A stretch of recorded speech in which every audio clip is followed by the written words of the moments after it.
I think people are negative because it's easier to be negative. I feel like people have to put a lot of energy into being positive, so it's just easier for them to be negative than it is to be positive. That reminds me of like, this is kind of different, but it kind of reminds me of like the idea that it's easier to name things that you hate than name things that you like sometimes. Yeah. And so sometimes I guess you probably should you have to force yourself to like think about things that you like to do or things that, it's so easy for me to name. I can name a million things off the top of my head that I literally hate doing. Like I hate it, but it's very hard for me to name things that I like doing. And I think it's more rewarding being positive, but it's harder to get to that end result, or it's harder to see that light.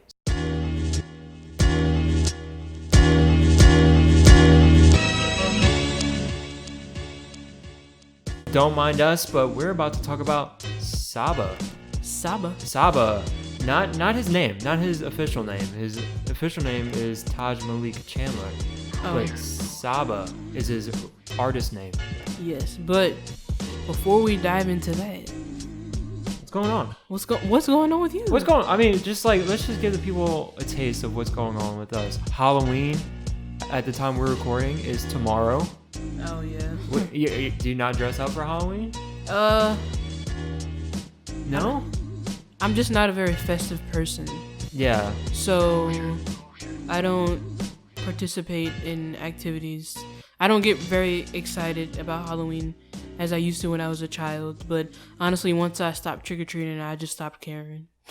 Because, I mean, I'm not getting free candy, so why should I care anymore? So do you judge me when I say I still dress up for Halloween? No, I'm not judging you. I think everybody should go out and have fun. Yeah, there we go. I'm just a party pooper. Yeah, I'm trying to think of past Halloween costumes I've been.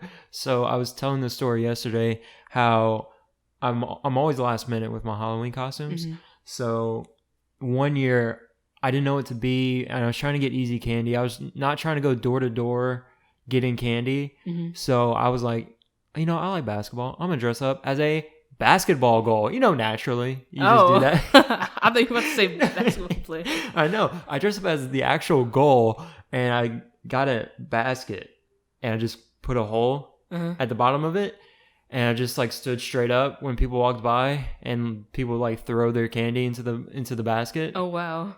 And I just picked the candy that they threw at me off the ground. So that's one of my best Halloween costumes, I'd say, is a basketball goal. I never really got into dressing up much. Like, I'm trying to think of what would be my best Halloween costume. I feel like it's hard, right? I feel like the last time I dressed up for Halloween, I dressed up as Glozell Green, the internet. She she has a lot of viral like videos online. Like, she did the cinnamon challenge. She wears like green lipstick and green Crocs. She's really big on YouTube. Okay. You know what I'm talking about? I don't know what you're talking about. Well, I don't know. I dressed up as her like a long time ago, and I put a pillow in my butt because she has a really big butt. You gotta do what you gotta do for the Halloween costume. That's a basketball goal. Not in my butt. Sorry.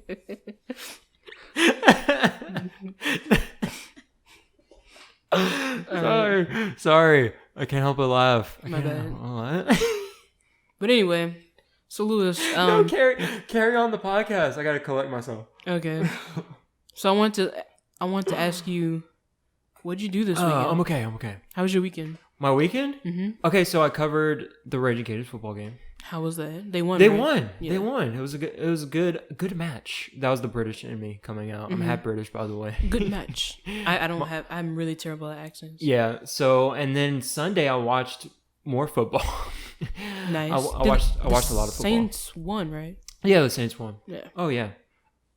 They beat Minnesota on the road, 30-20. So yeah, I don't know if you know, but you do know. I don't know if the people listening know. Big into sports. Yeah. I'm big into sports. Says the... Not only music, but I'm big into sports. Says the sports editor. Yeah, so, I mean, basketball mostly, though. So. You prefer basketball Yeah, over football? I prefer basketball. I'm more of an NBA than NFL I mean, I can tell. Yeah, I'm big into basketball. Are those because only... I dressed up as a basketball goal, so that should kind of give you, instead of a field goal post, I dressed up as a basketball goal. So, do you prefer, like, are those the only two sports that you are really into? Yeah, pretty much. I mean, I don't really watch baseball, hockey, soccer. Even though soccer, out of those three I just mentioned, is probably the one I'm more interested in. So, yeah, just basketball and football mostly. I find it really interesting when people are interested in a lot of sports, like, just... Because they're so different. Okay, I mean, what did you do this weekend? Did you do anything interesting? Nah, Or get into any particular... Yeah, okay, so... Saturday, I didn't really do much. I'm trying to think what I did. Oh, Nothing, Saturday. The usual. Yeah, Saturday, I had a really, I say big project, but I had a project that I need to work on, so I went to school and worked on it. And then my family had this thing that they call a cookout. They have once a year, and it's where all of my mom's sisters, she has 7 sisters. And so all of them cook a dish with meat in it because...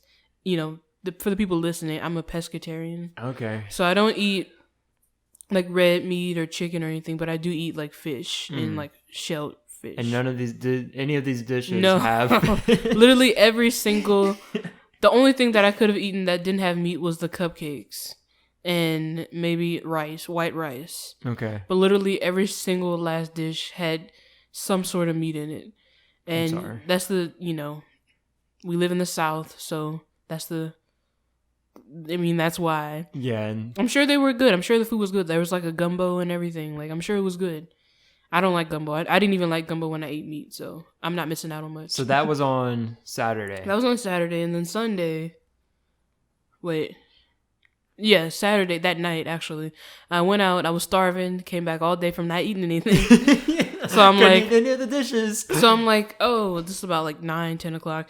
I'm like, I should really go get some food. So I pull up at the spot that I've never been to, and the parking lot was empty. There was a van next to me where I was parked. And so I was like, you know what? This parking lot is empty. I feel like nobody eats here. That means the food must be nasty. So I'm listening to music, and I'm backing up. I'm looking at my side mirror instead of my rearview mirror, and I back straight up into a pole. And my entire back windshield just shattered. Wow. And my back door of my car is dented, and it's jammed, so I can't even open it. So now I'm just, windowless. Windowless.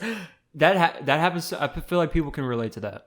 That's what my roommate's mom said. She said that happens to a lot of people. Like, don't beat yourself up over it. She said it happened to her, so... My car that I have now is a hand-me-down. So my dad had it. My older brother had it. Now I have it. But keep it in the family. Keep it in the family. So I have this car. It came to me with a hole in it because my brother drove into a light pole. He didn't back into it. He just drove into it. Oh, so wow. He drove into a light pole, and there's a hole currently in my car. Yeah. So it happens, People run into light poles all the time. Yeah, I'm actually really, it's an epidemic going on right now. I'm really sad though. I really like my car. It'll get fixed, right? I guess. Maybe. The way my life is set up, we'll see. We'll see. But you have any plans for Halloween? Any plans? I know you're not festive, so you're just gonna it's a normal night. Basically. Tonight I'm going to the debate. Do you know the Black Student Union? They're having a debate. I'm gonna go and cover that. Okay. Yeah. That sounds cool. It's called Make a Debate Great Again. Oh. And it's like, what are y'all debating about? like that's, I've literally seen the signs on like Twitter, on Instagram, and I'm just like, what? And they're like, sign up for a team, and I'm like, what side though? Like, what are we talking about? They're like, just sign up for a team. And then we'll give you your topic. And then we'll just give you a topic, and you have to feel passionate about it. Oh. But I'm sure they thought more into it. I'm just not. I didn't look much into it myself. But you can't come prepared like you do on this podcast with your topic. Well, I'm covering it. I wasn't gonna go. Yeah. I wasn't gonna. Yeah, you're just covering it. Yeah. My blood pressure. I don't have time. I appreciate it though. I appreciate their efforts to. For some reason, I didn't know if UL stopped debating. I didn't know they started. I don't know when they started. But I appreciate. I guess they just want to kind of get a conversation going, which I think is important. I think. conversations need to be had without people. I say without people getting angry, but just civil discourse, right? Conversations need to be had, and I hope tonight when I go there, I hope they have a successful debate about whatever it is that they're going to debate about. It could be literally about anything. A good, clean fight. A good, clean, hits below the belt. Just wonderful. No, nothing. But people can't come. They can't go prepared like we do on this podcast here, where we have our notes and we. Hey, who knows? We don't know. Maybe. Let's have trust in them. Faith that they'll come prepared and that they're ready, like we are right now. Yeah. Are you prepared? You're prepared, right? I think so. Okay, so we're prepared for the second episode. The second episode, not the first. Of Don't Mind Us. The second episode, where in the first one we covered Mac Ayres. Yes. And cultural appropriation as Something was in the area. Yeah, something was in the air. And now we're covering Saba. Okay, I want to kick it off. I was going to save it for my notes, but I do want to kick it off. I feel like this would be a good place to start with Saba, is how he got his name. How did he get his name? Okay, so I mentioned Taj Malik Chandler. That's his name. Mm-hmm. That is his name. But here in this interview with Tidal, he discussed how he came about his name. Let me get to this right here. So he said he was on some really super hip-hop stuff. He was trying to be creative. So his name's Taj, first name. So he was like, Saba Taj. Oh my God. He must have been high. He started with Sabotage as his rap name. Oh my gosh. And he was like, so this is tight, this is cool, this is genius. But he admitted it doesn't work in 2018 for obvious reasons. So when he got to high school, everybody started calling him Saba or Sab for short. But he did start off as Sabotage. I couldn't imagine like having a rap name and people like calling me that. Like people like in my everyday life, just like, hey, Sabotage, like Saba, So he shortened it to Saba, and safe to say it was the right choice for him. So, do you know what Pivot is? Saba Pivot, like that's his name on Twitter, and had to do with something he was in, right? I feel like it. I didn't do the research, which I should have. Yeah. I guess I didn't come prepared. Okay, yes, he didn't come prepared. But yeah, I think it was a gang or something. Oh, gang, like a Pivot gang. Oh, I'm not entirely sure, but you know what? We do have the internet, so I love that band. While I'm researching Pivot, yeah. How about you introduce him? Give us a little background on Saba. Oh yeah. Well, if you don't know Saba, today you will know him because I'm forcing you to know him. Anyway, Saba, like Lewis said earlier, his name is Taj Malik Chandler, and he's a 24-year-old rapper from Chicago. I don't know what it is about Chicago, but all these talented humans that they just produce, like No Name, Chance the Rapper. I mean, yeah. Kanye. Yeah, Kanye. He's still talented. Yeah, he's still talented. Yeah, we can't deny his talent. Okay. He's problematic, but we can't deny his talent. Okay, so he's well known from originally like known from rapping the hook on Chance the Rapper's song Angels. I don't know if you know that song. He also performed it with Chance the Rapper on Stephen Colbert in 2015. He released his first album titled The Bucket List Project on October 27, 2016. I really like that album. I would say the standout song for me on that album is Photosynthesis. Yeah, you're telling me I love that song. Photosynthesis. And just going into he also collaborated with No Name on her album that she just released earlier. I think was it in September? I don't remember. But her album Room 25, he collaborated her on the song Ace, which I really like. I don't know if you've listened to it. No, but they did collaborate on the Bucket List Project with Church and Liquor Store. Oh, really? Yeah. Oh, literally, I listened to Liquor Store like enough, and I just don't remember. Towards the end, she has a verse. It's great. And then also going into his album Care For Me, which was actually released earlier this year, he made that in the wake of his friend's death. Yeah. The song, his friend's name was Walter, and the song Prom/King, it has two stories of Walter, and one is just before prom, and the other song is just before his death. So I thought that was interesting, and I got This episode is basically centered around his album Care for Me. Yeah. And we each picked a song that really stands out to us, that really resonates with us. And we're going to talk about how the topics discussed in the song tie into culture, tie into every what's going on in the world or everyday life. So Pivot Gang. Pivot Gang. I have the info on it. Pivot Gang is a hip-hop collective of independent rappers based out of the west side of Chicago.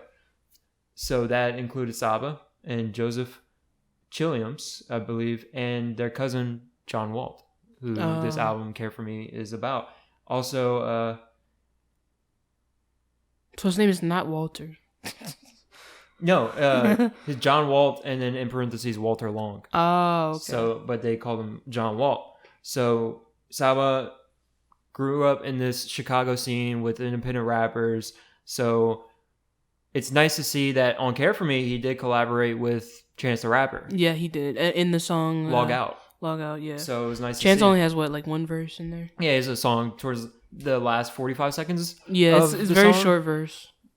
But it really does stand out, and they've collaborated in the past, as you mentioned, on Angels, and then nice another to see song that too. They collaborated on here. They also collaborated on Everybody's Something. That Chance song, the Rapper song, Everybody's Something. Oh yeah. So, all right, let's talk about Care For Me. Let's talk about Care For Me, because this album, I got into Saba recently. After his NPR Tiny Desk concert. I saw on Twitter there was a clip of that, and I was like, "Oh, this sounds really good." So I go to the Tiny Desk concert. I was like, "Wow, these songs sound amazing." Then I look up what songs he was playing on the Tiny Desk concert, and I listened to "Care For Me" front to back. The first time it really hit me, all these elements in this album, everything that he's talking about. I was jogging. I was. Getting a morning run in. If y'all don't know, Lewis is like athletic. Yeah, I'm okay. Not only is he into athletics, he is athletic. Yeah, I can't just talk the talk. I gotta actually walk the walk. And so I was out on a morning jog, and I listened to the album front to back, and it really hit me. Everything that he was talking about, and I was like, we were starting this podcast. We need to talk about Care For Me because I feel it's an important album to talk about, especially with everything, all of his content that he has in these songs. So I want you to kick it off. What song is resonating with you? What song do you want to talk about, and how it ties into culture? Because this is a music and culture podcast. Well, I would like to talk about the song first, but I kind of want you to go first. You want me to go first? Yeah, like I can talk about my song first. You're flipping it on me. Or I can go first. I kind of want to go last with mine. I feel like I might go a little bit too long. Oh, okay. All right, let's start with me then. Yeah, let's start. All right, let's start with me. In his interview with Tidal, I mentioned that his name, I want Sabotage. This is fantastic. Sabotage. But I will also bring up other clips and other quotes from his interview with Tidal as we discuss this song. All right, I want to talk about the album. So this album was made after Saba's cousin's death, Walter. And this album tackles a lot of emotions and topics, as I mentioned, from valuing time left on earth. He said, I know Pac was 25. I know Jesus 33. Yeah. And I listened to it. No, I didn't listen to an interview. I was reading up on what that line meant. When they died, yeah. And he was just like, I didn't know Jesus was only 33 when he died. I didn't know Pac was 25 when he died. And he's just like, man, that's like a year away from me. He didn't know that? I thought everybody knew. Maybe he knew that, but he was like, it didn't really hit him. Yeah, it didn't hit him. Because it's like, until you can get to that point yourself, you can't really relate to it. Yeah. Like when it's the same thing of like when people die around our age, it makes us feel like, well, life is really short. Sorry. Yeah, I'm 22, and Pac being 25, it scares you. And Saba said like 25 is a year away from me, so imagine like a year from now I'm dead. Yeah. So he talking about valuing time on earth, dealing with pressures of being in the music industry, coping with emotional personal fallouts. He says, I still go to social functions even though I'm so anti. No, I'm no Rihanna, which is great play on words. Oh my god. Anti Rihanna. Yeah, Lord. good play on words there. So he talks about, being in the music industry, he's expected to go to all these events, all of these parties, even though he doesn't want to because he's introverted in that way. So, I mean, in the Rihanna anti-line, it's pretty clever. Okay. So he also speaks on racism with busy/sirens along with loneliness, social media. He talks about social media in Logout with Chance the Rapper, as we mentioned, and career pressures in Gray. He also shows off his storytelling ability in Prom/King. Yeah. That's quintessential storytelling song. So I think that's great. He even talks about his past bad relationships in Broken Girls. So it's a lot. It's a big range of human emotion and human hardships that every person goes through. I want to say, before you continue, that with Prom/King, I want to say, like, in rap, I feel like that's one thing we're kind of losing is the ability to tell stories. And I find that really important when I listen to an artist such as J. Cole, such as Saba, Kendrick Lamar. I'm not really into him, but I will be. He does the storytelling thing as well. If you listen to Duckworth off of his latest album. Yeah, and it's like I'm so used to hearing that in older rap, like 80s, 90s, I think that's why I gravitated towards that more. But I think it's so important when I hear artists like tell stories through their music like that. Yeah, like and Nas. I don't have to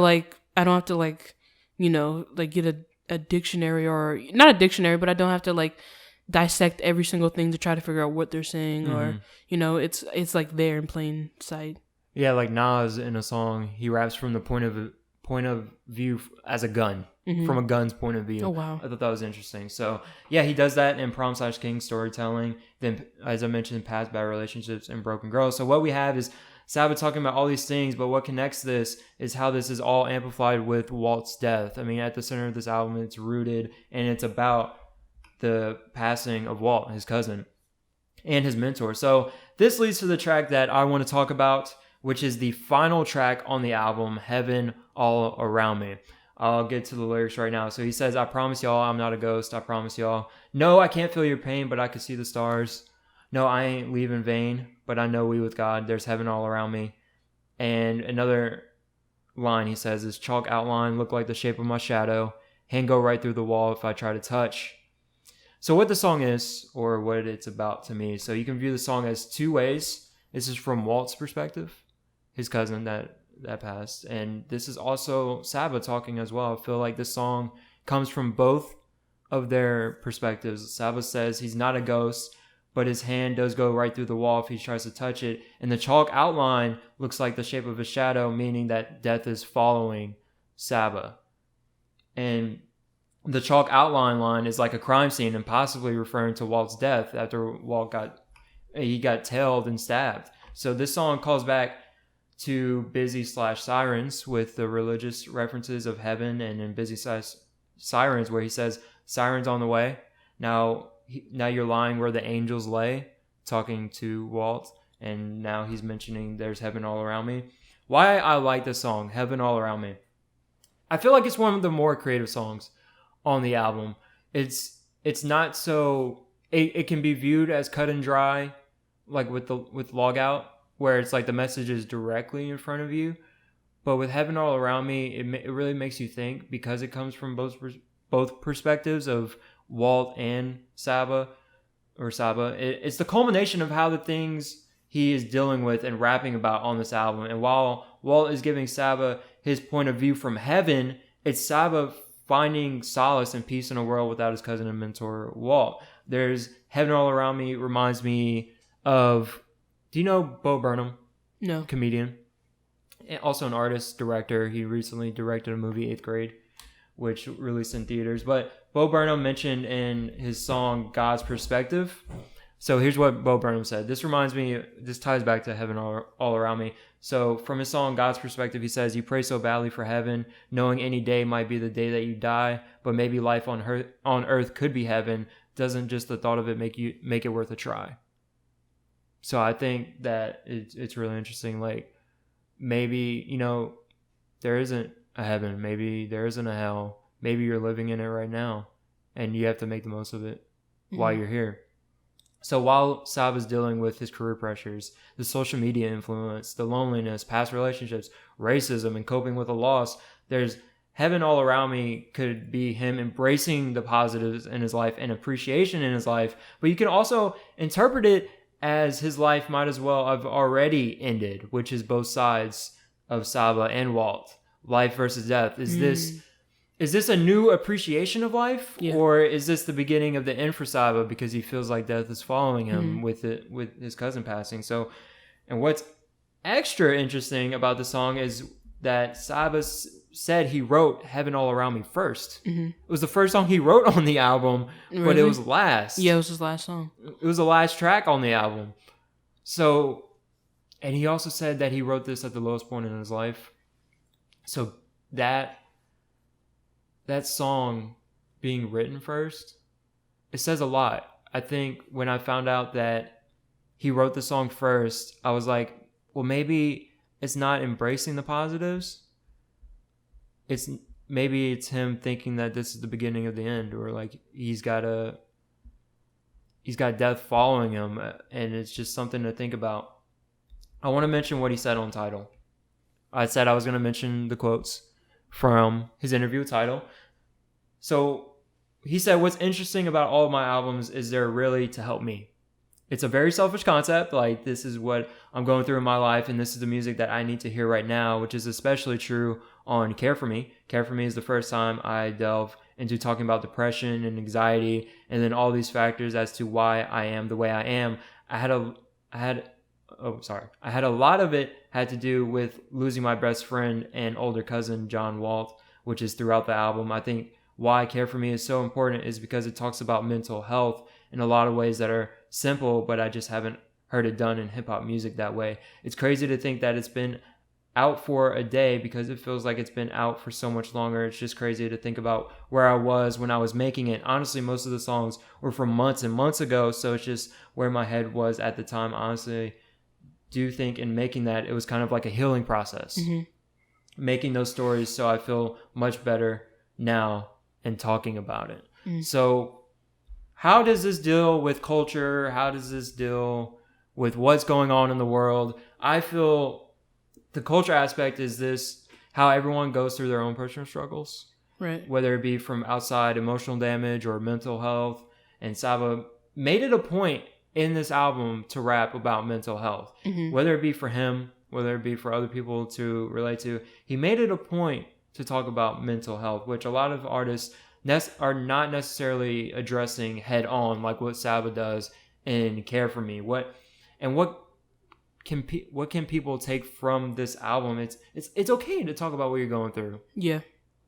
It hurts actually to just keep it all inside as much as you want to do it. And I mean, a lot of people, the reason that they do keep it inside is because they fear what other people might think of them, or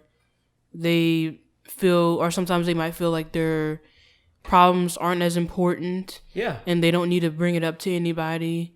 And that's actually the opposite of what it is. It is important to, and it's easier said than done, I think. It's easier to say, well, just talk to someone, but it's honestly, for me, it's like hard to trust people.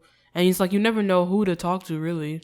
And it has to be hard for him because people might view as these problems that he's have as like good problems, like, oh, well, why aren't you happy? I mean, you're going to these social functions, you're invited to these parties with celebrities, and then at the end of the day, he's just like, I'm introverted. I don't necessarily want to be there, right?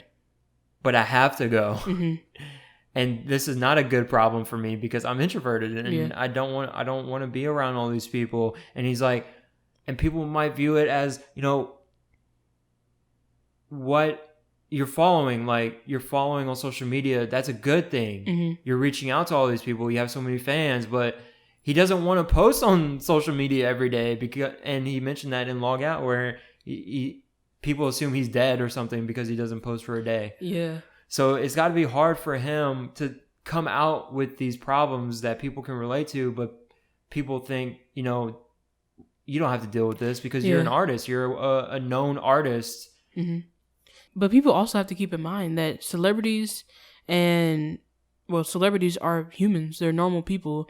And also you have to keep in mind that, like, it's like he went from not know, like, I don't know how fast his following grew, but they had to go from a point of being just a normal person that can just walk on the street to getting this big following. Yeah. Now, I don't doubt that he can go some places, because I feel like, he's big, but I feel like he's not super big to where, he can't go to some places and, get mauled down by like a group of fans.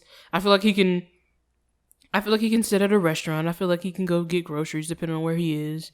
But, yeah, so you also you just have to keep in mind that he went from a place of literally no one knowing him to, growing this following of people with his music. And maybe that was his intention, but at the same time, he might not have been prepared for it, And it's not necessary. He wasn't he's obviously making music for people to listen to, right? But this album was for Saba. Exactly. He said that it was selfish. It was a selfish concept of making this album as a healing process for him. It's selfish that way, but he's growing off of this. He didn't necessarily ask to be this big. He was just making music that he wanted to make for him after his cousin's death. Mm-hmm. So it's got to be hard for him to just process all this and cope with this. And I'm really glad that he mentioned mental health on the album, because it's not addressed in rap. Yeah. It's viewed as a weakness in hip hop to talk about artists talk about what they're going through, but it's more of like how their environment is rather than what's going on with them internally. Right. And I think it's great that a hip hop artist does that. Times are changing, 2018. Yeah. It's not 90s hip hop anymore. Yeah, people are more aware. So it's just great that he's pushing to make it mental health is a thing that needs to be addressed. It's like cooler now to know stuff, Yeah. It's like, and you want to know the artist, right? Yeah, we don't, I think people are appreciating smart people, or, I feel like people are appreciating smart or woke artists more. This doesn't feel like a woke album.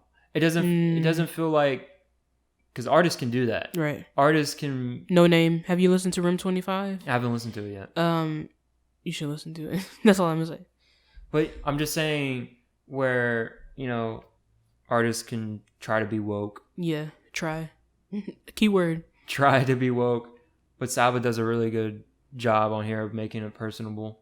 Yeah. Care for Me personable, while also doing it for his own healing process. So, it's okay to talk about what you're going through, acknowledge it before it seeps in too deep, because it helps you cope. We will all encounter struggles with our management of social media, our relationships, racism, loneliness, mental health. Saba's Care for Me, it provides an almost we might not all deal with racism. I'm sorry. Yeah. Wait, what?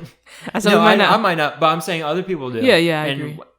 Obviously, I'm going to address... I was just clarifying. Yeah, obviously, I'm just saying that, I'd be stupid not to acknowledge that other people go through racism, because it definitely happens. So I'm just saying Saba's album is for everyone, no matter what you're going through, because it covers a variety of topics. It covers like social media, relationships, and then, I'm sure I read the notes a little bit, but you're going to talk about racism on this album. When do I not talk about racism? Loneliness, mental health, but Saba's Care for Me provides a cathartic listen that will help you look at your life from a first person and a third person view. It almost make you step out and look at yourself and how your life is going. And I think Heaven All Around Me is a good way of looking at it through a first and third person view. Saba's looking at it from his perspective, but he's also writing from his cousin's perspective in Heaven All Around Me. Mm-hmm. So I think that's great. It'll provide a good step in improving any mental struggles that you're dealing with. Mental health is not addressed by many artists today. And I'm just really glad Saba did that in Care for Me. And Heaven All Around Me is the culmination of all these things and coping with all these things. It feels like the perfect ending track to what this album is. Mm-hmm. When you say like him talking from different perspectives, it just kind of reminds me of J. Cole's album For Your Eyes Only, and how people say that it's like, it's about his friend who died, but a lot of people also say that it could also be about J. Cole and about his life as well, and how he's basically speaking from both perspectives. Yeah, artists do that. Speak from both perspectives, and we Good talked about it in artists, the too. first episode where one song can mean one thing, it could also Right. mean another Those thing. double meanings. It's open to interpretation. I think it's a advanced step to talk about from perspectives and people's perspectives, when instead of like just the meaning of a song, who's this song from? Whose point of view is this song from? That's like an advanced step, Right. and open to interpretation. Right. It definitely shows the level of, or just like how talented these artists are. Like That's that's why crazy. like to me it's really interesting, because it's like I looked up Saba when I was looking him up, and I saw something called him an indie rapper. And I mean, what is indie again? Doesn't it mean like they don't have like a record label or something? But in my head, it kind of reminded me of like alternative. And it's like, I feel like when you think about hip hop and you think about, really big rappers in the game right now, like Cardi B, Nicki Minaj, and like Migos, who else? I mean, a lot of other people, right? When you think about those people, I just don't see them creating music to that level of complexity. Like, not complexity, but just thinking about their music that hard to where they're creating music that's from different perspectives, or that even tell a story. But you know how sad we all be? I do.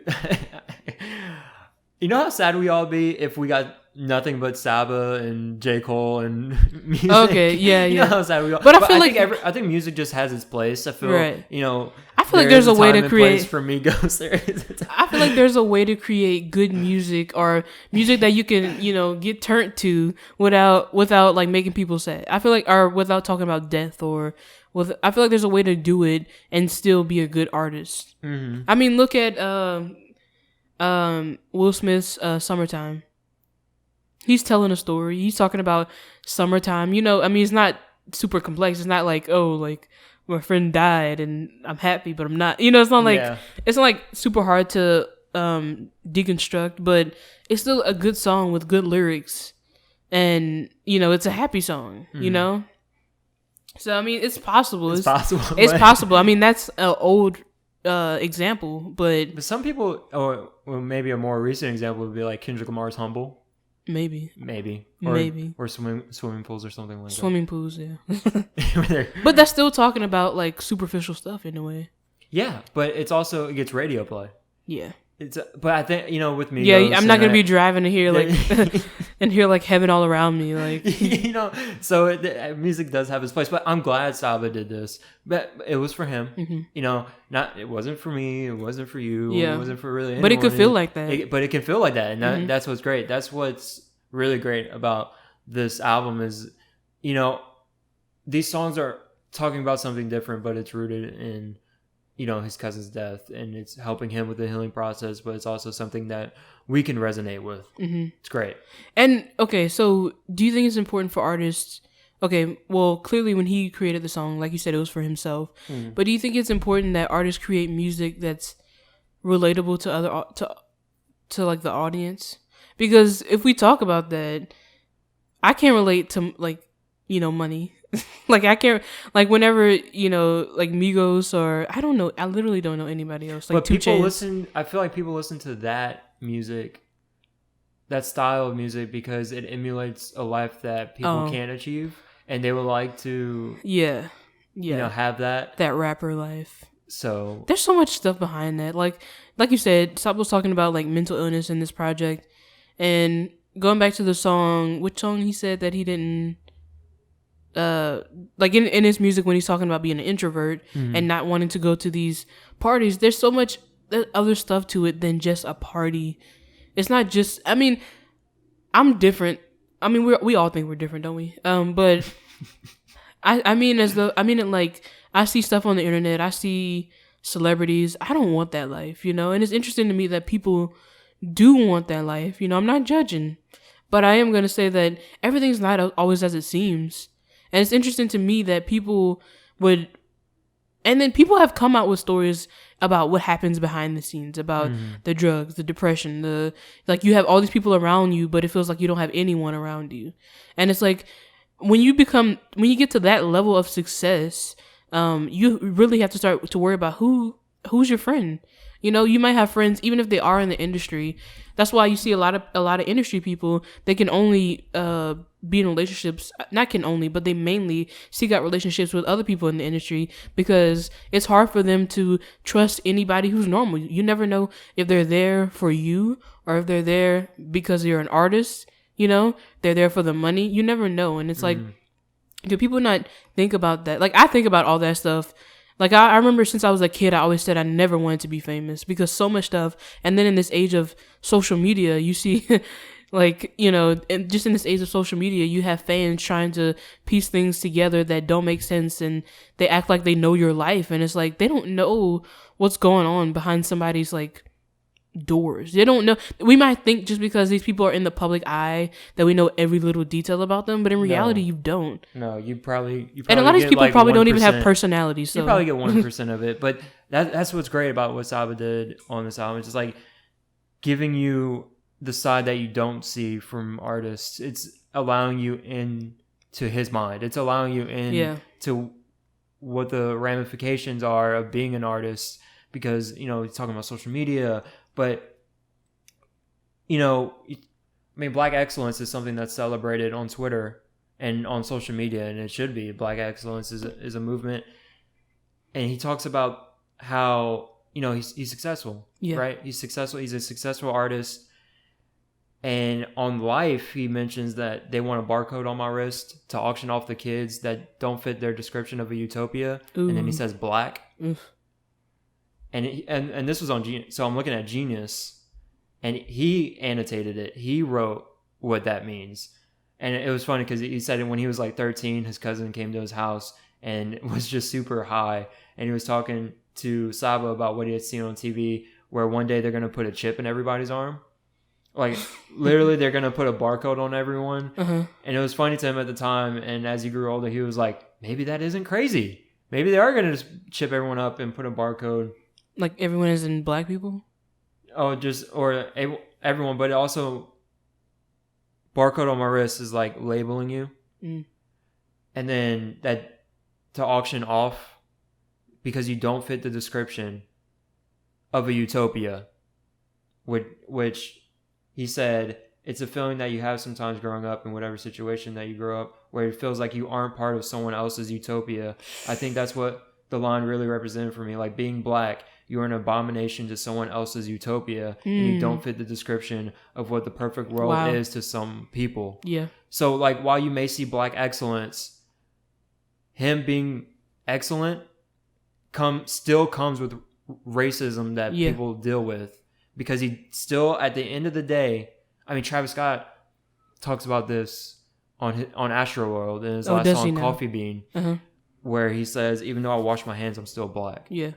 So even though Saba's like, you know, successful, he's putting out great music, at the end of the day, he doesn't fit, you know, what people think is ideal, or doesn't fit their utopia.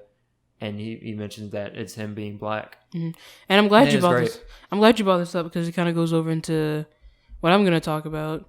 Are you done? Yeah. I don't want to. Yeah. Are you done? No, my bad. No, I didn't want to like. No, segue that in. Yeah. So what song did you like? What songs do you want to talk about? I mean, you like all of them. Yeah, I like all of them, but the one that stood out to me obviously was Busy Sirens. Which is the first track off the album, surprisingly, because he kind of just went in. He literally just, like, you just start the album off and he's just like racism or, you know, I mean, obviously he's talking about his friend, but so in the first part of it, Busy, I didn't honestly. What do you think? I want you to know what you think. He's basically talking about, like, he's not really saying. I mean, he's saying much, but what do you think he's saying? What do I think he's saying on Busy? Yeah, like he's mainly talking about like a relationship with a girl, and I think that's interesting because it's different a little bit. Besides Broken Girls, I feel like in the album he doesn't really talk about women. Besides Broken Girls, like I said, in Busy. I think what he's doing in Busy is like, it's a great intro to what he's about to talk about in the rest of these songs. So, you know, he opens up with like, I'm so alone. Yeah, I'm so alone. So, I mean, he's going to mention loneliness. Then he talks about like, I'm trying to get my little pecker off in some girl. Yeah. Literally the line. So he's talking about his bad relationship. So And then he talks about Walter got killed for a coat. Jesus got killed for our sins. Yeah.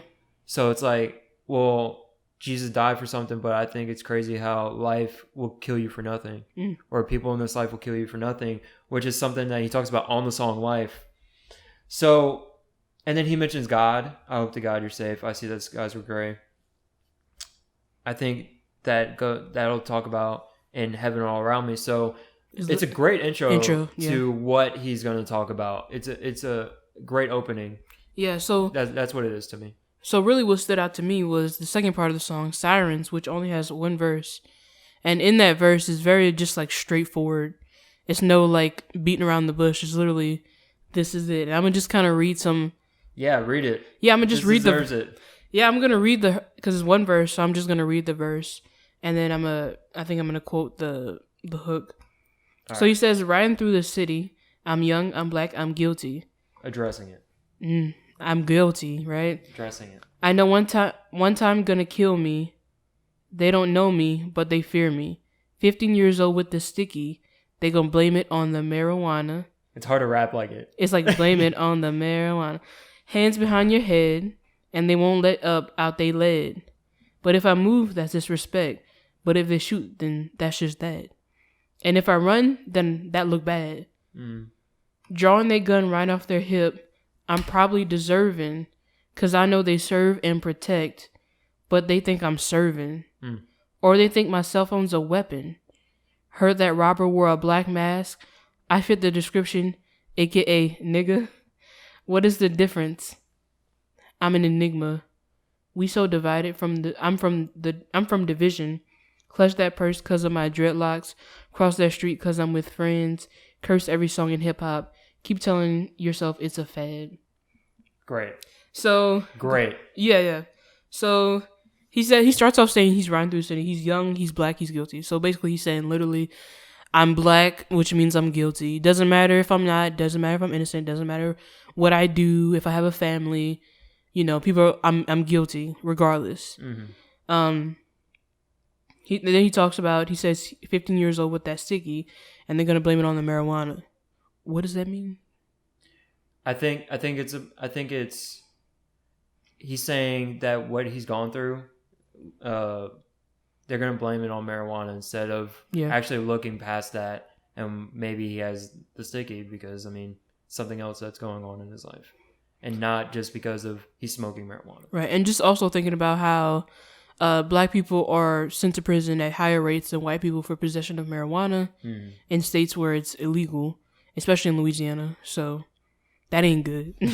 Even though statistically they smoke it, white people and black people smoke weed at the same amount, at the same rates. But a lot of times, when you have cops randomly stopping you and then checking your car, and it's like you have it on you. So this has nothing to do with the verse. I'm just going off the top of it. Go off. All right. And then he says, the one that really got me was, and they won't let you out the lead, but if I move, that's disrespect. But if they're shooting, that's just that. And that's really kind of speaking to just police brutality and excessive force of the police. Like, if I move, I'm disrespecting the police officer. You hear that all the time. Stop resisting. And you see in these videos where people aren't even resisting, or they're just maybe not even doing anything, literally not resisting, but then that's resisting. Yeah, but if they shoot, then that's it. They get paid time off. They're not going to see any. They get paid time off. Okay. Right, no justice for the person that they shot. And I think that's what that line is really referencing. Yeah, I agree. This is just this is my favorite verse off the entire album. Obviously. No, yeah, it's actually my favorite verse as well. Yeah. I just think Heaven All Around Me. Yeah, it does speak to me. Yeah. And going to, he says, or they think my cell phone's a weapon. And I thought that one was really important as well. Just thinking about, I want to say Tamir Rice. It was Tamir Rice, right? Where he had a BB gun, I believe. Mm-hmm. And he was shot, 12 years old, just shot, because he thought it was a real gun. Or they, Philip Castile. Is his name? I think so. Philando Castile, sorry. Yeah, there we go. Philando Castile, he's reaching for his wallet, and they thought because he literally says, he told them that he had a license to carry and he had a gun, and he was reaching for his wallet, and they shot and killed him. And that's honestly a fear that black people have to walk around in this country with. I literally, whenever I first started driving, I remember, especially after the Philando Castile thing happened, I would always take my wallet out of my pocket and put it on the side of me because I still fear that I'll get stopped one day and a police officer is thinking I'm reaching for a gun. And the reality of the thing is, a lot of people will argue and they'll say, well, you shouldn't have been doing this, you shouldn't have been doing that. But think, if you put yourself in the situation, I mean, it's, for some of y'all, it's hard to, but put yourself in a situation where where your life is on the line and you're just trying to cooperate and you're trying to do the right thing and you still die because you're black. And people don't get that. They don't get that it's because you're black. They're like, oh, it's not because you're black. It's, it's other things. You shouldn't have been resisting. You should have listened to what they were saying. Even if we do listen to what they're saying, we still die. What part of that don't you understand? No, yeah, you do see that. You definitely do. I'm kind of getting a little bit ahead of myself, but going back to the verse, he said, heard that the rapper wore a black mask. I fit the description, aka nigga. He fit the description because he's black. I mean, a lot of times you see in instances where the police officer don't really look much into the situation and they find someone and they're like, well, they said it was a black male, or they said this person was black, so I'm going to stop the first black person I see, and it leads to situations like that. So I don't know. Basically, okay, so I'm kind of going a little bit ahead of myself. What I'm going to be talking about today is, I mean, obviously just racism in general, but also I think the line that stood out to me was, so the line that stood out to me was, clutch that purse cause of my dreadlocks, cross that street cause I'm with my friends. That just, kind of refers to like, white women, a demographic, right? White women. I want to talk about white women today. That's what I want to talk about. Okay, let's talk about white women. Sorry if you're offended. If you get offended easily and you're a white woman, you might not want to listen. I'm just putting out this disclaimer. You can't say I didn't say it. But I'm going to speak to things that I think are important, in my beliefs. Yeah. All opinions are my own. So basically, I just kind of want to talk about white women and I'm just going to kind of talk about some instances that happened, that's been happening forever, since the beginning of racism, I guess. But specifically, I want to talk about these instances that have been happening with specifically white women calling the police on black people. So the line, clutch the purse because of my dreadlocks, it's referencing, people feeling uncomfortable because he's black and he has dreadlocks.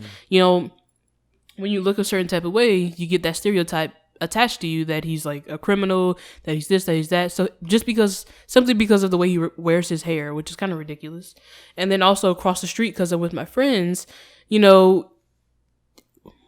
I say white women, but just white people in general, I guess. But I feel like I mainly hear this from white women where they may cross the street because they feel uncomfortable. And some people will say, well, it's because men make me feel uncomfortable. But yeah. Anyway. Oh, can I mention something? Yes. Another line? Yeah. It's the last line on the verse that you have here. Curse every song in hip-hop. Curse every song in hip-hop. Keep telling yourself it's a fad. Mm-hmm. Great. Because I have this issue when people listen to hip-hop, people listen to rap, where they're like, oh, they use too many curse words, or there's nothing but the N-word in there, and just like, I don't think you're listening. Like when we're like, they're like, oh, Lil Wayne just rhymes the N-word with the N-word, and we're like, it's ridiculous, man. Where they're like, there's too much cursing, and honestly, you think they're just cursing for the sake of cursing. Mm-hmm. What Saba's saying, curse every song in hip hop, keep telling yourself it's a fad. It's not a fad. It's actually just them expressing a certain emotion, or them wanting to come off as a certain emotion or a certain way. And I think it's great that he did address that. Like, this is not a fad. We just have to get off what we need to get off, because this is the emotion that I want to express. But you also have to think about, like I feel like when it comes to just music, especially rap. I kind of talked about this in the last episode, that people really attach hip hop and rap to black people and then attach that to negativity and just, you know, like, so I'll hear like a lot of white people say that they don't listen to rap because it's a lot of curse words and, you know what I'm saying? So it's like, there's like a image in their head of a rapper, you know, it's an image of, I don't know, just in their head of what they think a rapper is and how they think a rapper talks.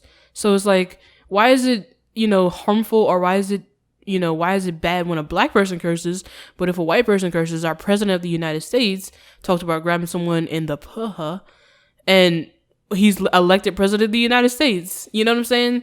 But when a rapper does it, they demonize black people. Like, do you see what I'm saying? I see what you're saying. That's like a reach, but I'm also like, I feel like I see this connection in my head. That just reminds me of what you said the other day. It was like, broke my arm reaching.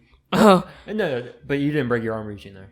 I mean, it's like facts. Like, a white man says it and he's elected president of the United States. A black man does it and he's a criminal. Or it's just that it's that double standard that's there. And I think that, I mean, again, Saba did a great job of addressing what he needed to address. All right, so sorry to interrupt. Okay, so going into my list, I'm just going to kind of talk about all these instances that happened over the summer, and why are white women so comfortable with the police, man? Like, what is it about? I mean, I know what it is, but let's just dive in. Yeah, so, dive in. Earlier in October, a white woman, she called the cops on a 9-year-old boy, and this one really struck a nerve. She called the cops on a 9-year-old boy for what she claimed to be sexual assault. Now, later on in the video, there's like a security camera, and also they called her Corner Store Caroline, which is kind of funny. But later on in the video, you see the boy is walking out of the store with his mom, and his book sack actually touches her butt. But you see the video, you go back, you watch the video, and he's walking, and his book sack, the back of his book sack brushes her butt. And the thing that's like perplexing is that she literally called the cops. Even if he did that, I mean, that's a very interesting accusation to make. I would never jump to the conclusion that a 9-year-old child groped me. Or call the cops on a 9-year-old child rather than scolding the child or saying something to the child's parent. You know what I'm saying? That's a very interesting reaction, but I'm gonna come back to that. I want to kind of get through the list, but you can say what you okay. No, say. And it's something to say, like, you, just when you think we've, made progress, it's made progress. That calls back to Emmett Till, the situation with Emmett Till. Exactly. Yeah. So, just when you think, and when the lady admitted, how many years later that she lied? It was like on her deathbed that she admitted that she lied. Yeah. Wow. All right. So in June of this year, this list is not in chronological order, so sorry. In June of this year, a white woman, Allison Edel, she called the police on a black child, Jordan Rogers, and her mother for selling bottled water. We all know who this is, Permit Patty. Got the nickname. Permit Patty. So basically she said that the girl was being too loud and she was on her property, but it turns out she wasn't on her property, and that, according to the child's mother, the woman did not ask them to be quiet. She just went outside and demanded for a permit and was like, "Do you have a permit to sell these waters?" And I guess when the woman didn't present it, she pretended like she was calling the cops.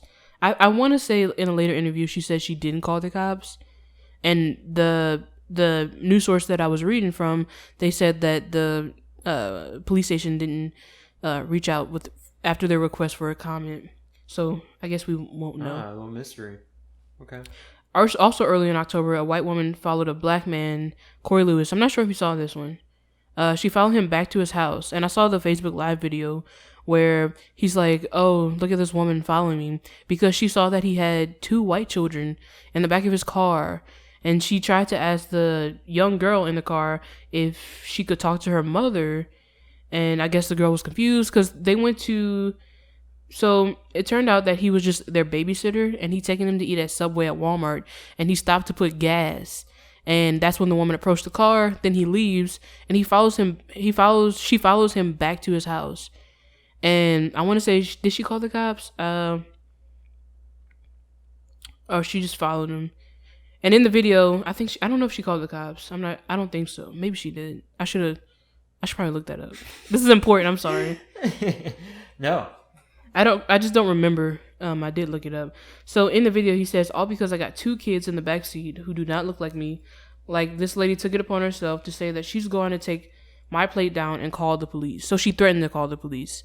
And literally because, and the thing is like, unless these kids looked like scared or were like motioning, or I don't understand why she felt the need to do that. I mean, I do understand, like I know why, but it's just so ridiculous. Well, that it also ties into Saba's line about utopia. I don't fit the description of their utopia. So right.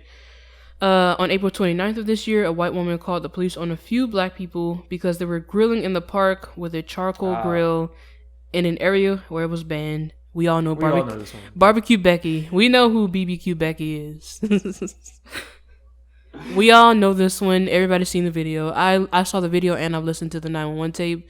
And basically she just approaches them and she's like saying that they cannot grill in the park because in that specific area it's illegal to have charcoal or something and grill charcoal. And so she called the cops on them. Literally she's there for like 2 hours, I think. After the video started, I think she was already there for like an hour or two and just waiting for the cops to show up, and they never showed up.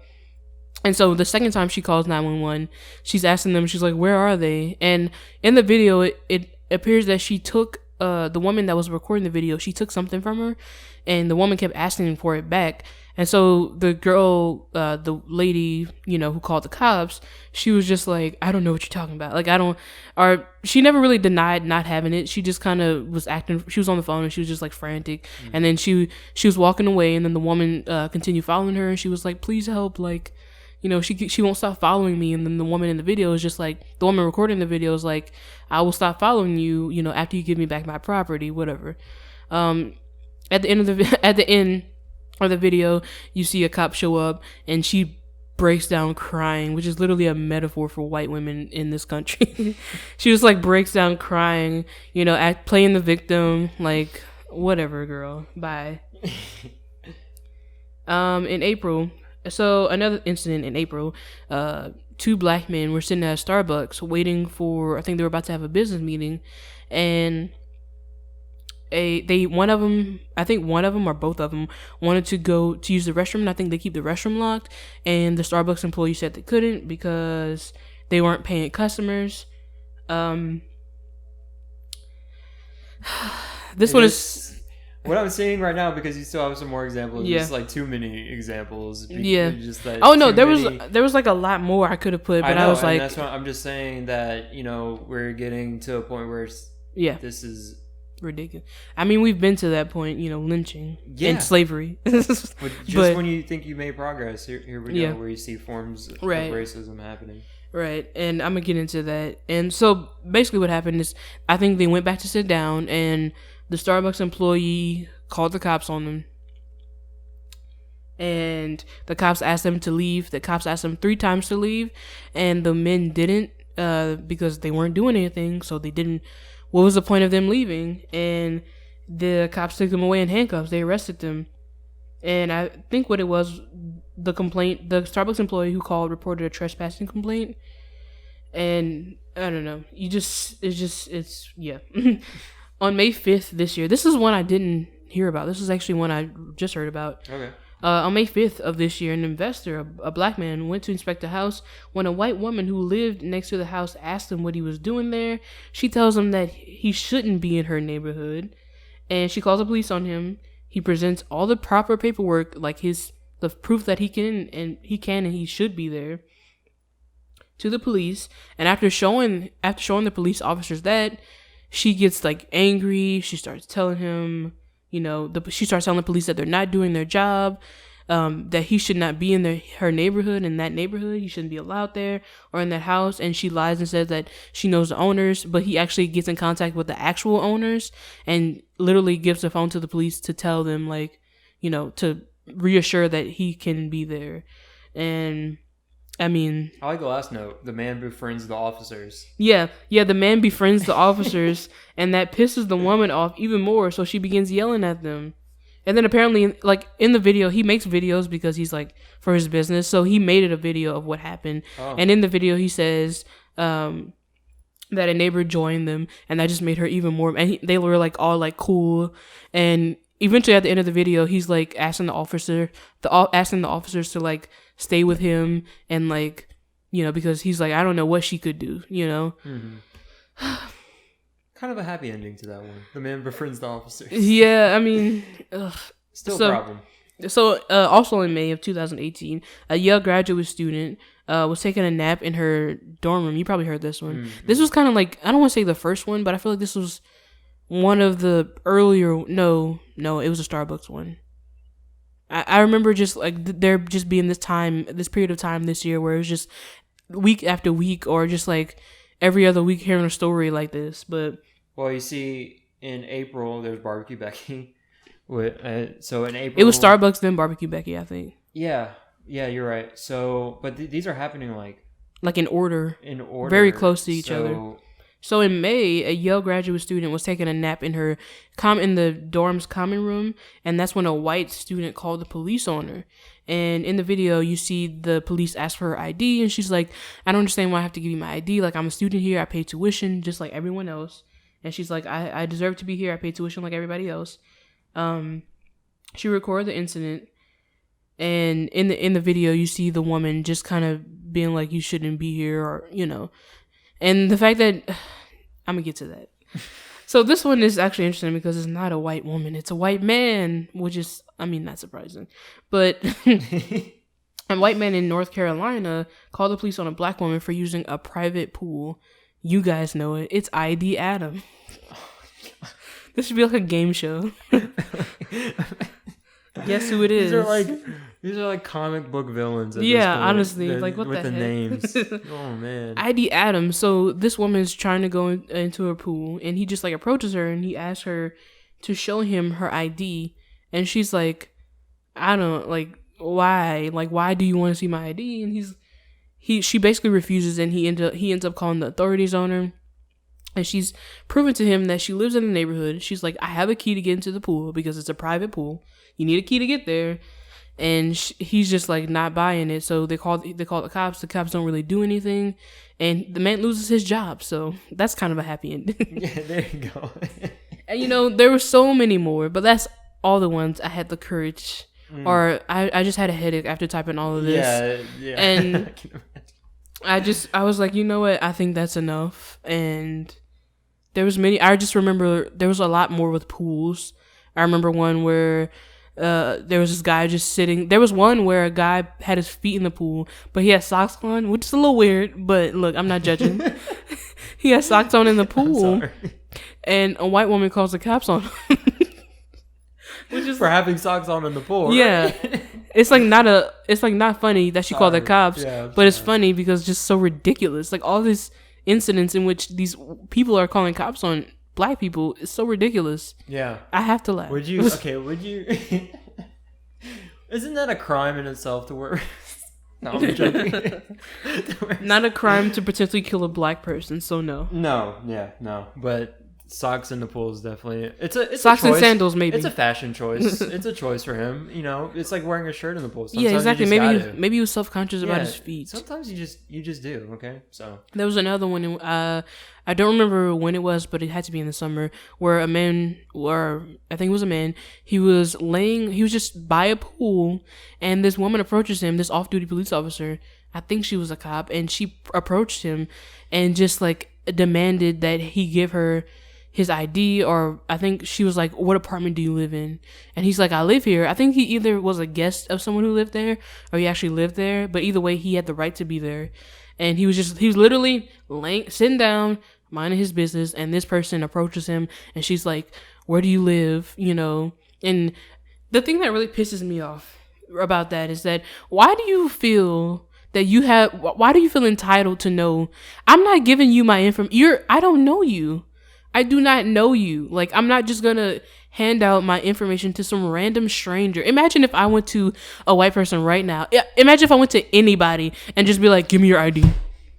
Give it here right now. Like, what makes you feel entitled? That's the thing that really pisses me off. And I see it more so. I say I'm talking about white women, but in general, it's white people. But specifically with white women, and it's like, why do y'all feel so entitled? Or I don't know. I know why they feel entitled. Let me not say that. it's interesting to me how I think white people don't understand how potentially dangerous it can be to call the cops on a black person. Going back into my history, just thinking about how uninvolved the cops were in my life, it's so ridiculous. It's so ridiculous to think how comfortable white people are. Like, that's their first response. When that boy accidentally touched the woman, her first response was to call the cops on him.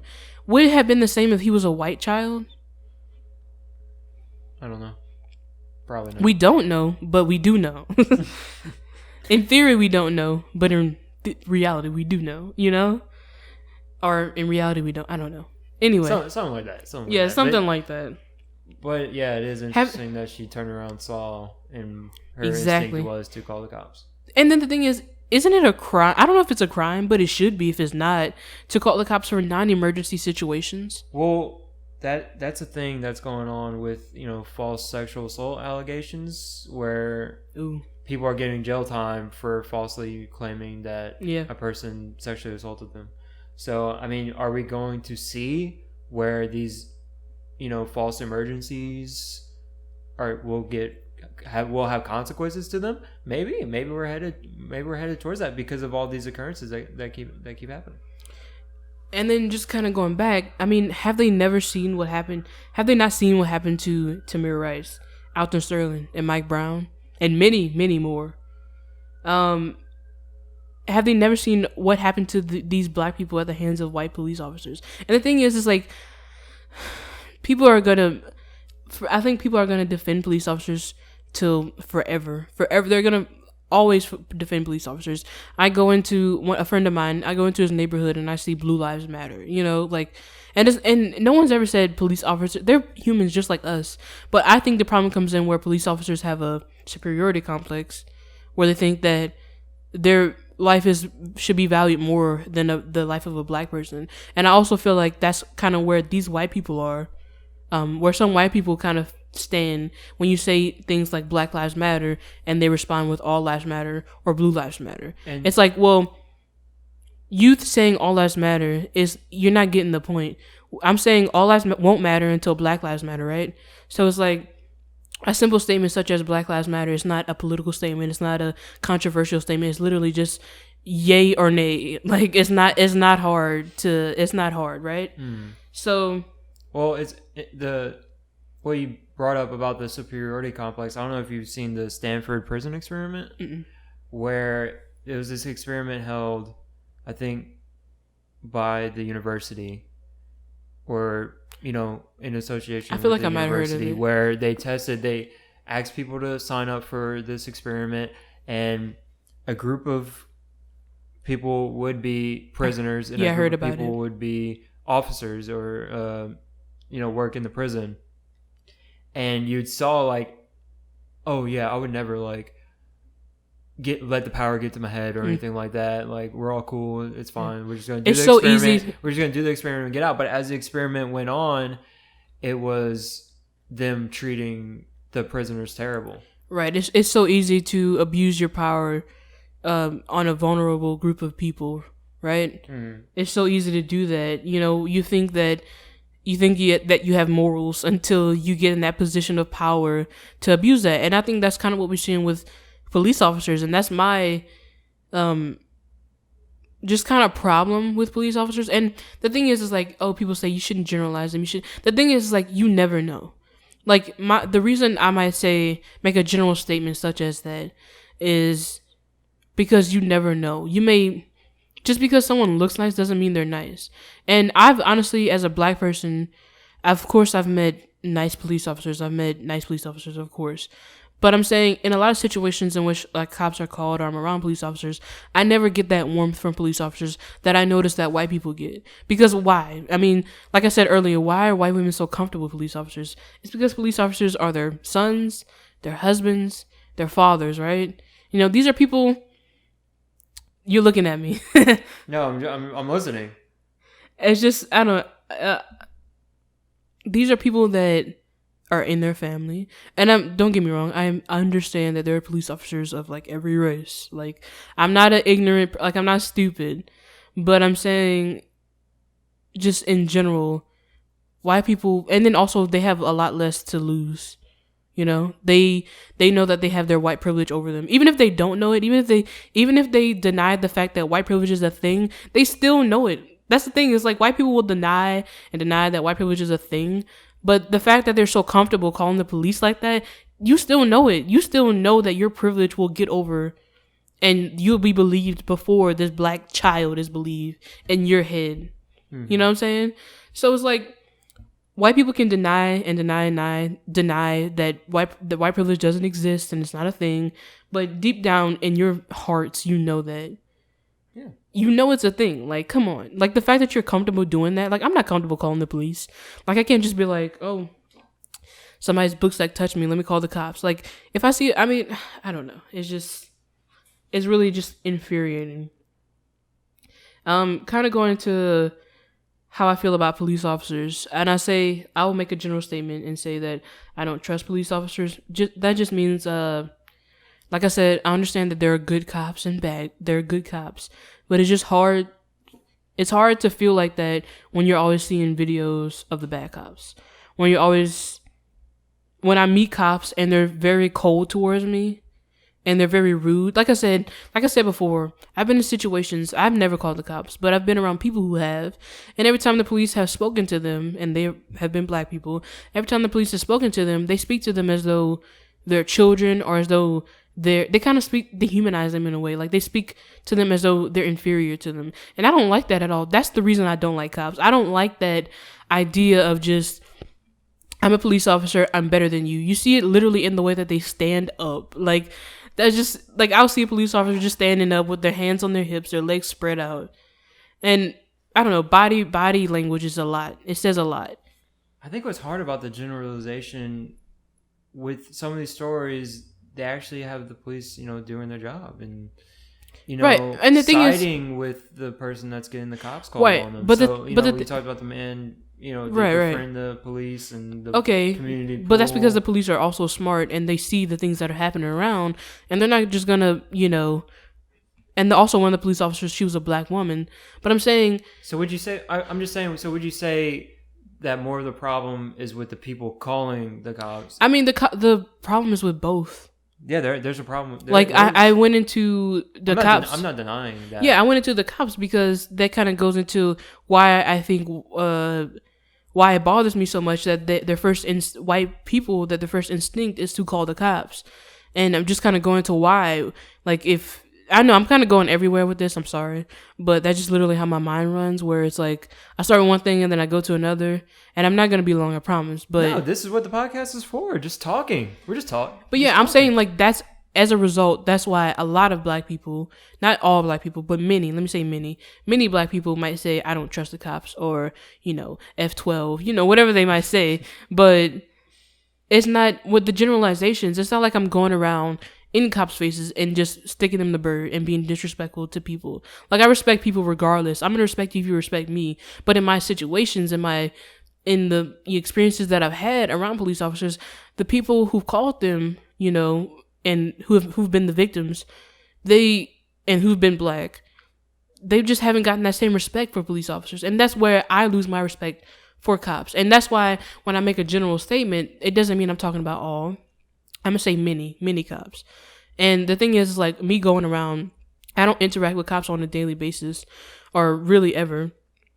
And so it's hard for me to pinpoint and say, well, like, some cops can, not all cops are this or not. And I'm not saying that. Like, when I say a general statement, I'm not making the statement that all cops are racist, all cops are bad. Like, I understand that there are some good cops. I understand that. I'm not stupid. But just, you never know. You just never know. It's like, we kind of had this conversation a while back when I said, like, about white people and how I sometimes generalize white people. And it's just that, although I understand, like, I have white people in my life that, I am very close to, and I understand that, they might have some problematic ideas sometimes, but they're not racist. And, like... As you roll your eyes. But I'm just saying, okay, when I say that, it's just, I literally go into talking to a white person with guards up, because I just never know. Like, they can seem so cool, but then they say one thing, And so that's why I'm saying, when I say white people, it's just, in my experiences, it's been mainly white people. I'm going all over the place with this. Well, and with these examples that you're laying out, it's literally all white people. I've never met a black person who like was just like, oh, you know, like, let me call the cops. I don't know. Going back to my notes, I need to go back on track. I also kind of want to talk about like white women and their comfortability with calling the cops, and then also black women. I'm sorry, I'm just looking at my notes and I'm literally just going all over the place. I know. I mean, I think you covered a good majority of it, but I think that you do have more to say. Yeah, I wanted to say how it's interesting that white women do stuff like that, or they might raise their voice, or they do this a lot. They like to get in your face, and they wave their finger in your face, and you know, they like to tell people off, which is just childish. That's just annoying. I've noticed literally in my experiences, like, white women have been a lot more, you know, just not animated, but just like, you know, angry. But black women still get that stereotype and that label of like the angry black woman. And I feel, as a black woman, I feel like I've been conditioned and I've been socialized by my parents and by society to just be more, not complacent, but be more accepting, or not accepting, but just be more, I listen to authority. And how does that tie into what I was saying earlier? Just talking about, I don't know, that just kind of went off subject a little bit, but I guess I was just kind of talking about how reactionary I think white women can be in certain situations. And yeah, you know, it fits right into his verse, though. Fits right into Saba's verse, right, on sirens. Mm-hmm. I mean, everything that you mentioned fits right into what he's talking about. And you know, we've seen this, people speaking up, you know, and if they're speaking up, that means something's happening. You can't deny that something's happening. So, I mean, Saba speaking up, and then your thoughts and you speaking up, it's just like, you can't deny that, you know, black people are feeling this way about cops and about white people calling the cops on black people, because something is happening there. There is, I mean, all these examples that you laid out, that, and there was more that you couldn't lay out. It means that something's happening.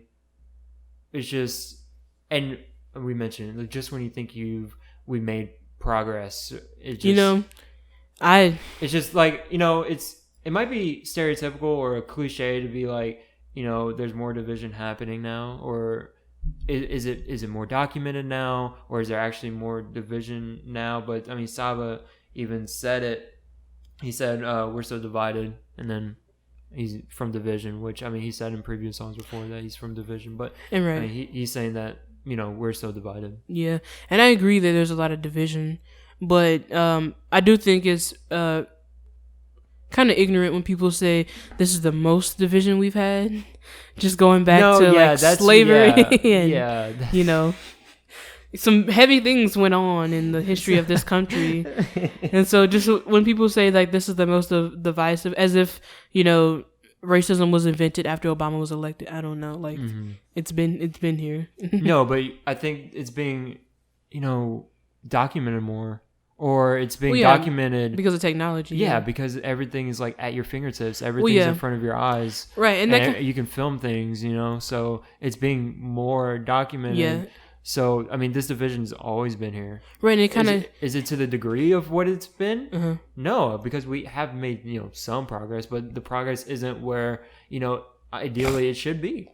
And kind of going back to when you said it's like technology and stuff like that, it kind of goes into when people get really aggravated when you call out something for what it is. Like on social media, when you say like, oh, this person's being racist, this person's being misogynistic, you know, you throw those words around and it makes some people like they can't take it. Especially like being called the word racist for some people is just like the ultimate, like, I'm not a racist. I have black friends.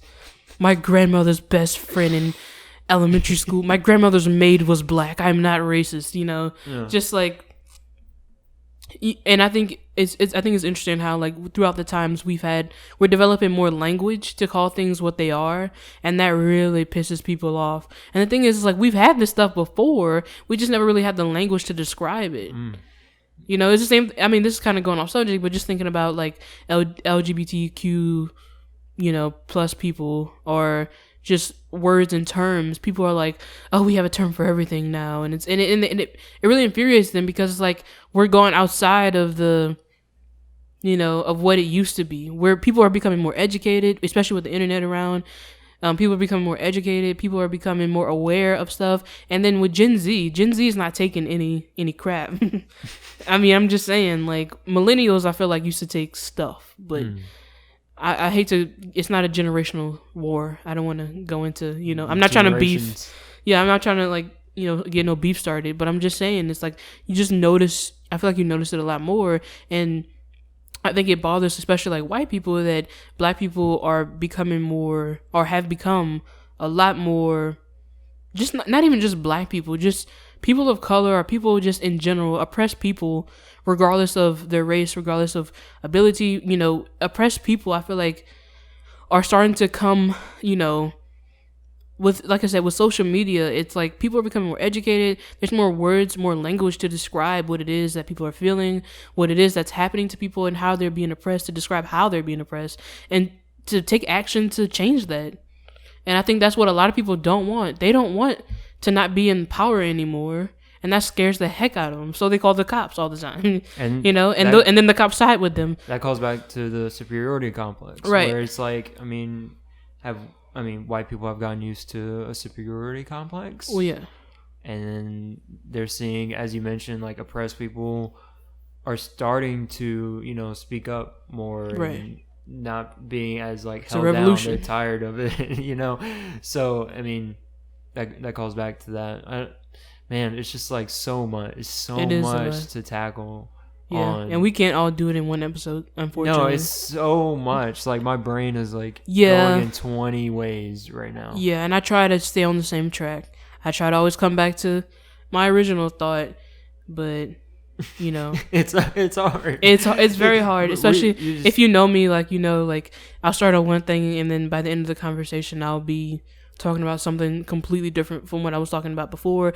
But, I mean, not completely different. It's usually about racism. Well, it's just like, and this will help. You know, when you talk about what something's rooted in, I mean, you're referring to, you know, roots, right? Mm-hmm. So, like, rooted in racism, right? Systemic oppression.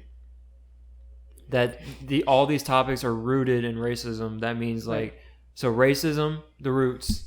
Growing out to a tree, and these branches are what you're seeing of, you know, white people calling the cops on black people, and it's just like the stems, you know, how we socialize black women, and, you know, or black people, or just there's a lot. My brain's going in 20 different ways, Shayla. Yeah, because there's a lot that's going on, and there's a lot that, you know, Saba addressed just in that one verse. Mm-hmm. Just in that one verse, you can take away all of these things from Saba. So all you can take away all these things. You can take away racism. Mm-hmm. You can from his verse. You can take away loneliness as depression, mental health. And we call back to what I talked about with mental health, and that's what's so great. I just want to talk about the album real quick. Mm-hmm. That's what's so great about this album, is that you can have like these thoughts. It makes you really think, and it makes you aware. As I said, with Heaven All Around Me, it makes you view your life from a first person and third person point of view. It also lets you know like what society's like in 2018. Yeah. So that's what's so great about Care For Me by Saba. So I mean, I guess we should wrap it up. Did you want to? Yeah. Before that, I just want to say that I think Saba's an amazing artist. And we need more rappers like him, you know, in my opinion. I know you don't like that sad stuff, but I like that sad stuff. No, I like the sad stuff too. I just think, you know, sad hours has their place. Young Thug has his place. Young Thug. Yeah, I mean, people have their place in music, but Saba, I mean, just great album. And let's wrap this up with the Don't Mind Me, but I'm glad Saba addressed mental health in this album. Don't mind me, but y'all really need to stop being racist. It's 2018. And don't mind us, but we hope you enjoyed this episode. See ya.